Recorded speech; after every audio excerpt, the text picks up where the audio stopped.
In the tense summer of 2025, the world watched as a long-simmering conflict boiled over into direct military action. In a sudden and decisive move, the United States, under the leadership of President Donald Trump, launched a series of surprise airstrikes against Iran. The date was June 23, 2025, a day that would mark a significant escalation in Middle Eastern hostilities.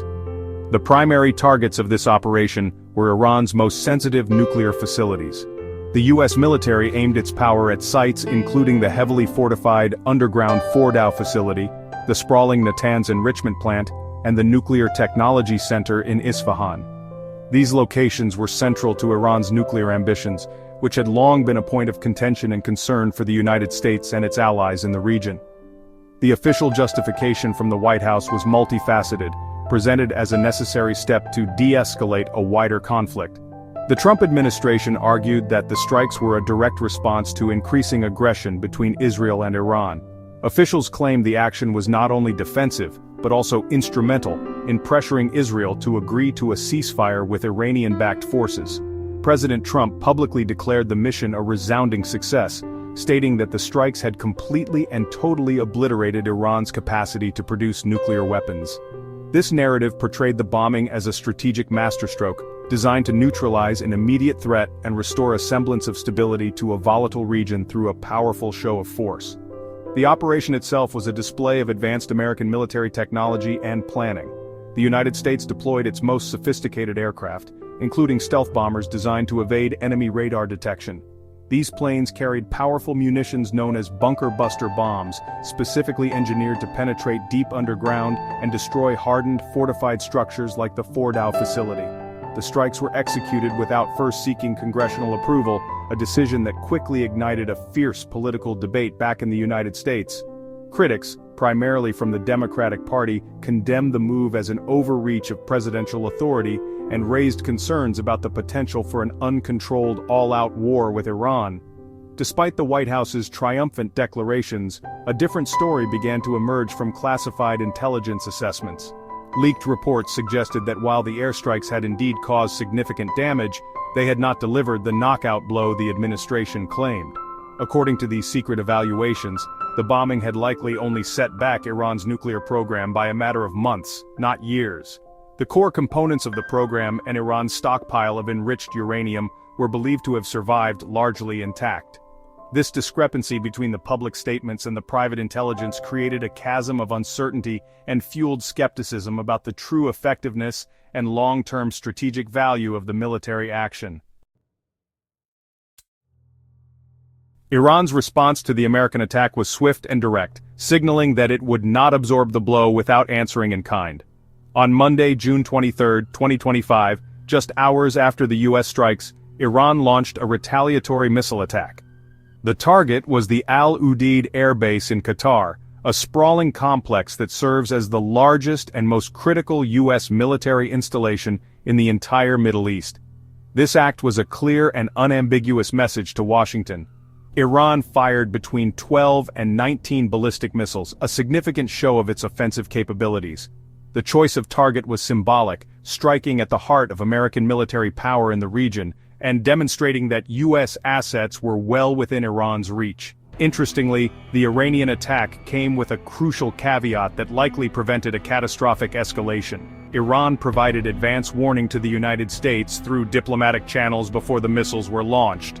This warning allowed U.S. and allied forces at Al Udeid to prepare and activate their missile defense systems. As a result, all but one of the incoming missiles were successfully intercepted and destroyed before they could reach their targets. Thanks to the early warning and the effective defense measures, no American casualties were reported in the attack. Iran's foreign minister, Abbas Araghchi, later confirmed that the missile barrage was a measured and direct retaliation for the unprovoked U.S. bombing of its nuclear sites. The conflict, however, was not limited to a direct exchange between the United States and Iran. The situation quickly spiraled as the long-standing shadow war between Iran and Israel erupted into open conflict. Following a fragile and short-lived ceasefire deadline, Iran unleashed a barrage of missiles aimed at Israel. The southern Israeli city of Beersheba was struck, resulting in the deaths of at least 4 people and injuring 8 more. This attack brought the conflict directly to Israeli soil, causing civilian casualties and triggering an immediate and forceful response. The brief pause in hostilities shattered, plunging the region back into a cycle of violence and retribution. Israel wasted no time in launching its own retaliatory strikes. Israeli warplanes targeted sensitive sites inside the Iranian capital, Tehran. Among the locations hit were the headquarters of Iran's powerful security forces and the notorious Evin prison, a symbol of the regime's authority. Before conducting these strikes, the Israeli military issued evacuation warnings to civilians in the targeted areas, an attempt to minimize non-combatant casualties. This direct exchange of fire between Iran and Israel, bypassing proxies and striking at each other's homelands, represented a dangerous new phase of the conflict. President Trump reportedly expressed deep frustration with this renewed violence as it undermined the ceasefire he had announced. Amid the escalating missile attacks and airstrikes, intense diplomatic efforts were underway behind the scenes to pull the region back from the abyss. The nation of Qatar emerged as a surprisingly pivotal mediator in the crisis. Leveraging its unique diplomatic position and communication channels with both Western powers and Iran, Qatar worked tirelessly to broker a halt to the fighting. The Qatari Prime Minister was personally involved in high-stakes negotiations, shuttling messages and proposals between the warring parties. These efforts culminated in President Trump's public announcement of a complete and total ceasefire between Israel and Iran, late on the evening of Monday, June 23, 2025.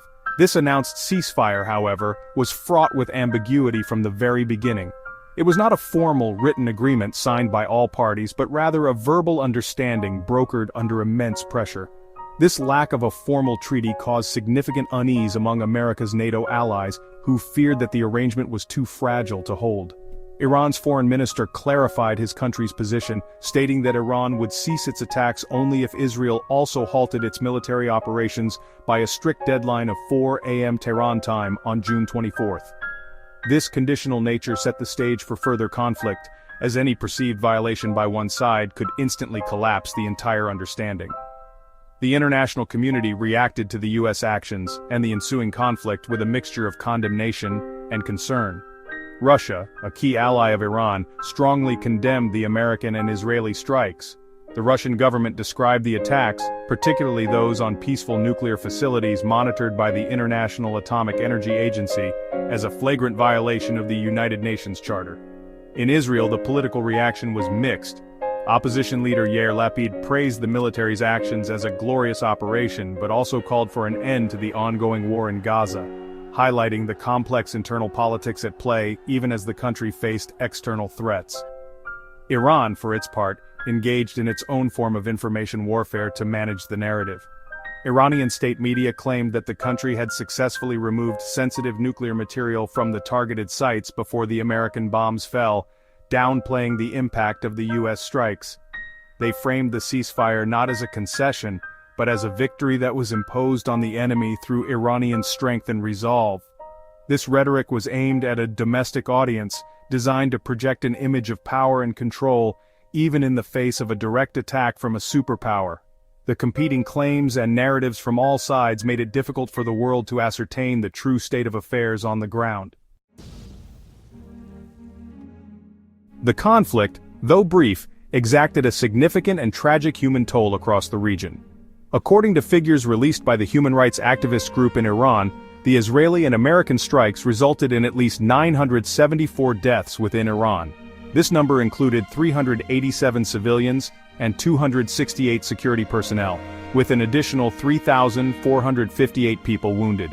These statistics paint a grim picture of the widespread impact of the airstrikes on the Iranian population. In Israel, the constant threat of missile attacks from Iran and its proxies also led to casualties. Since the beginning of the broader conflict, at least 24 people in Israel had been killed, and over 1,000 were wounded, bringing the reality of war home to Israeli citizens. The violence was not confined to Iran and Israel. The concurrent conflict in Gaza, which was intertwined with the regional tensions, also saw a spike in casualties. During this period, Israeli military operations in Gaza resulted in the deaths of at least 86 Palestinians. Tragically, this figure included 56 aid seekers who were killed while trying to secure food and essential supplies, highlighting the devastating humanitarian crisis unfolding in the territory. The escalating danger across the region prompted foreign governments to take action to protect their citizens. The United States, for instance, organized the evacuation of approximately 250 American citizens from Israel to ensure their safety amid the ongoing missile threats and airport closures. The conflict sent immediate shockwaves through global financial markets, particularly in the energy sector. As news of the U.S. strikes broke, the price of oil spiked by over 10%. Traders and nations feared that a full-blown war could disrupt critical shipping lanes in the Persian Gulf, through which a significant portion of the world's oil supply travels. However, the markets reacted just as quickly to the news of a ceasefire. Once President Trump announced the cessation of hostilities, oil prices dropped sharply, erasing most of the earlier gains. This volatility demonstrated just how sensitive the global economy is to instability in the Middle East and how quickly perceptions of risk can shift. In the aftermath, experts on nuclear nonproliferation and international relations began to debate the long-term consequences of the U.S. bombing campaign. Jeffrey Lewis, a prominent expert in the field, expressed skepticism about the effectiveness of the strikes, stating, "I don't think you can bomb nuclear programs out of existence." His view, shared by others, was that such military actions often prove counterproductive, strengthening a nation's resolve to acquire a nuclear deterrent. U.S. officials like Senator Rand Paul echoed these concerns, questioning whether the bombing would ultimately accelerate, rather than halt, Iran's quest for a nuclear weapon, leaving the region and the world in an even more precarious position than before.